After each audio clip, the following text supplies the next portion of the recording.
Yang mulia, Bismillahirrahmanirrahim. Allahumma hdi qaumi fa innahum la ya'lamun. Assalamualaikum warahmatullahi wabarakatuh. Yang terhormat Majelis Hakim Mahkamah Konstitusi, para kuasa hukum pemohon, termohon dan pihak terkait, serta seluruh rakyat Indonesia yang sedang menyaksikan persidangan ini. Nama saya Sunandiantoro, saya adalah kuasa hukum dari Dr. Demas Brian Wicaksono yang melaporkan KPU di DKPP. Saya juga kuasa hukum dari Muhammad Taufik yang melaporkan KPU di Bawaslu. Yang mulia, pokok laporan kami di DKPP Register Pengaduan nomor 135 adalah karena adanya tindakan KPU yang menerima pencalonan Gibran Raka Buming Raka telah menyalahi prinsip berkepastian hukum, yaitu A. Tidak secara tegas menjalankan peraturan perundang-undangan, B. Tidak melakukan tindakan dalam rangka penyelenggaraan pemilu sesuai yurisdiksinya, C. Tidak melakukan tindakan dalam rangka penyelenggaraan pemilu dan tidak mentaati prosedur yang ditetapkan dalam peraturan perundang-undangan, dan D. Tidak menjamin pelaksanaan pemilu yang adil dan tidak berpihak. Yang mulia, persidangan perkara kami dijadikan satu dengan perkara 136, 137, dan 141 yang kemudian kita ketahui bersama pada tanggal 5 Februari 2024, laporan kami dikabulkan oleh DKPP.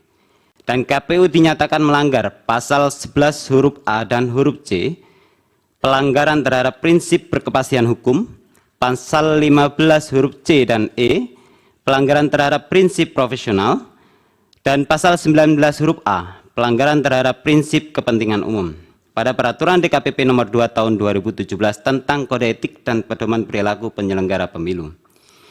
Namun kami tetap menyayangkan DKPP hanya memberi sanksi peringatan keras terakhir kepada Ketua KPU, meskipun Ketua KPU sudah terbukti 4 kali melanggar kode etik.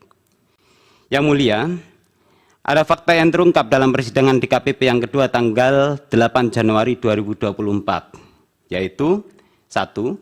Adanya tindakan KPU membuat surat nomor 1145 tanggal 17 Oktober 2023 dalam rangka menindaklanjuti putusan MK nomor 90, DKPP menyatakan tindakan tersebut tidak tepat dan tidak sesuai dengan perintah pasal 10 PKPU 1 tahun 2022.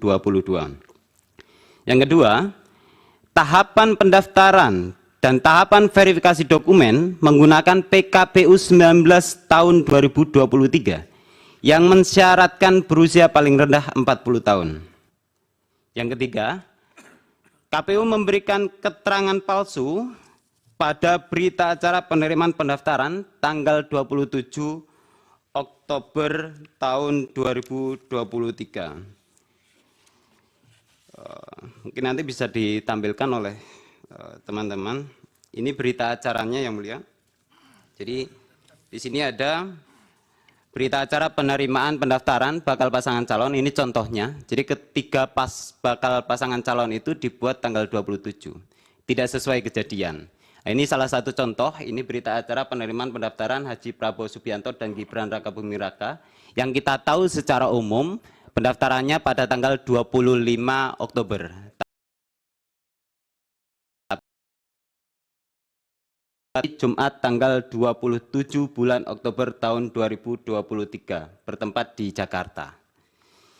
Kemudian terdapat berita acara verifikasi terhadap semua bakal pasangan calon yang dibuat tanggal 28 Oktober tahun 2023 yang di dalam lampirannya menyelundupkan norma putusan hukum, putusan MK nomor 90 yang mulia. Jadi putusan MK nomor 90 itu diselundupkan pada lampiran berita acara verifikasi dokumen yang dibuat pada tanggal 28 Oktober 2023. Padahal kita tahu ini belum ada perubahan PKPU sebagaimana PKPU nomor 23 tahun 2023. Kemudian yang mulia, tanggal 8 Januari 2024 Bawaslu juga hadir di dalam sidang sebagai pihak terkait.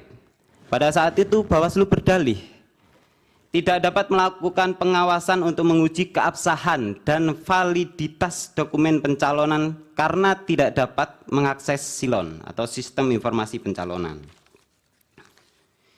Yang Mulia, tanggal 12 Januari 2024, 4 hari setelah sidang DKPP, saya diminta oleh Muhammad Taufik untuk menjadi kuasa hukumnya dan melaporkan KPU kepada Bawaslu atas dugaan tindak pidana pemilu dan garing atau pelanggaran administrasi terhadap berita acara penerimaan pendaftaran dan berita acara verifikasi dokumen persyaratan.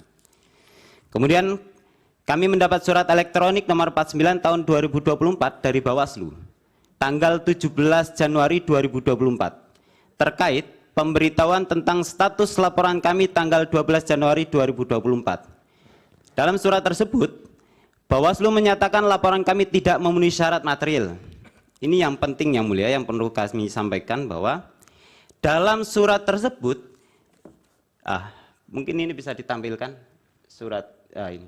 Jadi dalam surat tersebut yang mulia, Bawaslu tidak menyertakan pemberitahuan kepada kami untuk melengkapi syarat material sebagaimana dimaksud pasal 24 ayat 1 Perbawaslu nomor 7 2022 tentang penanganan temuan dan laporan pelanggaran pemilu. Sehingga kami tidak mengetahui kekurangan syarat material apa yang tidak termenuhi menurut Bawaslu itu. Dan apa upaya hukum yang dapat kami tindak lanjuti dari surat Bawaslu tersebut. Jika merujuk per Bawaslu kan kami harusnya diberikan ruang untuk memperbaiki, tapi itu tidak ada. Kemudian yang mulia, padahal pada pelanggaran yang kami maksud disaksikan sendiri oleh Bawaslu pada sidang DKPP tanggal 8 Januari 2024. Jadi, alasan kami membuat laporan ke Bawaslu itu juga karena Bawaslu tidak menjadikan pelanggaran-pelanggaran tersebut sebagai temuan.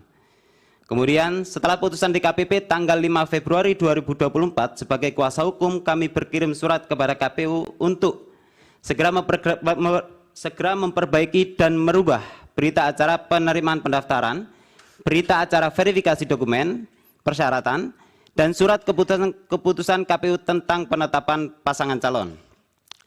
Karena tidak diindahkan, tanggal 7 Februari 2024, kami mensomasi KPU untuk segera beritikat baik melakukan perbaikan tersebut. Namun sampai sekarang tidak ada perbaikan dokumen-dokumen negara yang kami maksudkan disebut. Yang mulia, atas pelanggaran-pelanggaran KPU tersebut dan tidak adanya pengawasan yang dilakukan oleh Bawaslu, pada tanggal 12 Februari 2024, kami melaporkan seluruh anggota KPU dan seluruh anggota Bawaslu di DKPP. Namun, tanggal 18 Februari 2024, kami menerima surat elektronik dari DKPP yang menyatakan pengaduan kami tidak memenuhi syarat dengan alasan pokok perkara pengadu sudah diputus DKPP tanggal 5 Februari 2024. Padahal pokok perkara kami berbeda. Yang B, perubahan atau perbaikan berita acara verifikasi dokumen serta surat keputusan penetapan bukan kewenangan DKPP. Dan yang C, KPU sudah menindaklanjuti putusan DKPP. Yang mulia, faktanya Gibran Raka Buming Raka masih mengikuti kontestasi Pilpres 2024 sekalipun tidak memenuhi syarat usia. Yang mulia, sebagai warga negara Indonesia yang memiliki hak konstitusional memilih presiden dan wakil presiden, semua upaya hukum sudah kami tempuh untuk melawan dan membongkar persekongkolan jahat KPU, Bawaslu, dan DKPP pada Pilpres tahun 2024. Yang berkaitan dengan PN Jakarta Pusat, bagaimana ini?